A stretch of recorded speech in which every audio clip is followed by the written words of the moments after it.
বেগুনটিলায় এখানে বিদ্যুতের একটা বিশাল সমস্যা ছিল আগে। এখন বিএনপি সরকার আসার পরে তখন আমাদের এখানে অনেক মনে করেন বিএনপি সরকার আসার পরও এরপরে 18 টাকা ইউনিট এখানে জনগণের নিচে মানুষ থেকে। তখন আমরা কি করলাম, জনগণ কিভাবে বাঁচবে, তখন আমির সাহেবের কাছে গেছে। যাওয়ার পরে উনি কি করছে, ওই যে তোমরা একটা বিদ্যুতের কর্মকর্তার সাথে কথা বললে আমি এটা দেখি কি করা যায়। যাক, ওনার এখানে দরখাস্ত দেওয়ার পরে এখানে মনে করেন আমির সাহেব আসছে, সাহেব বলছে ঠিক আছে আপনাদের কি করলে ভালো হবে।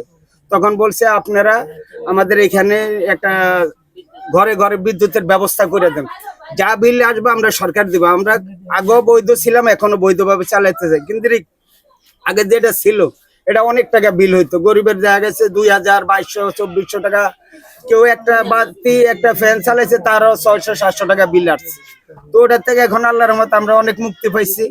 এখন আমাদের পানির একটা সমস্যা, সেটাও আমাদের এখন মনে করেন আল্লাহর রহমত সেটাও মনে করেন পাশ হয়েছে। কিছুদিনের ভিতরে ওটা বসলে ওটাও পানিটার সমস্যার সমাধান ইনশাল্লাহ শেষ হবে। এরপরে আমরা এখানে সবসময় উনি আসে, আমরা যখন ওনারে স্মরণ করি, উনি বস্তিবাসী। খালি আমরা যখনই ডাক দিই, রাত হোক দিন হোক, উনি আমাদের সাথে যোগাযোগ করে এবং আয়সা কথা বলে। আপনাদের কি সমস্যা, আমাদের মা বোনরা যারাই আসছে সবাই ওনার সাথে কথা বলে একদম ফ্রি মাইন্ডে।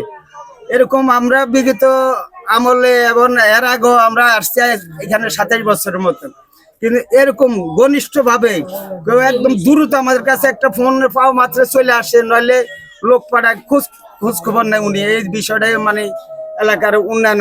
পরে আমাদের একটু বর্ষা হলে পানি উঠে দুই সাইডে, আপনার পূর্ব সাইড আর পশ্চিম সাইড।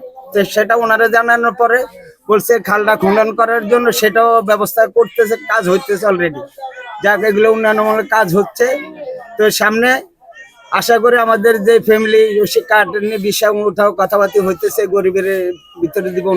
আরেক সাহেবের নির্বাচনী অঙ্গীকার এই কথাটা বলা আছে, সেটাই মনে করেন ওটাও কার্যকারী হবে ইনশাল্লাহ। আর আমাদের একটা পুনর্বাসনের বিষয় নিয়ে ওনার সাথে কথা হইতেছে, সেটাও ইনশাল্লাহ যদি আমাদের দলের প্রধান তারেক রহমান, ওনারও মন মানসিকতা অনেকে ভালো, যেখানে যা কাজ মানুষের সাথে জবান দেয় সেটা উন্নয়নমূলক কাজ করতেছে। আমরা দেখি যেরকম ওনার নির্বাচনী যেগুলো অঙ্গীকার কথা ছিল, ওনার আস্তে আস্তে আমরা দেখছি গ্রাম অঞ্চলে, টাউনে, এগুলো সব জায়গায় উন্নয়নমূলক কাজ হচ্ছে।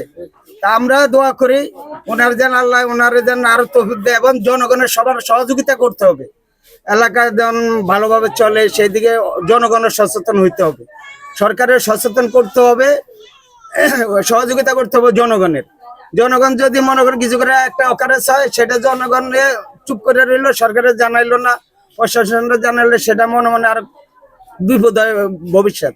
তো সেটাও যদি আপনার এই নিয়মিত সবসময় খোঁজ খবর নেন, তাহলে জনগণের কোনো সমস্যা থাকলে আপনাদের কাছে তুলে দেবে। এই বলে আমার বক্তব্য।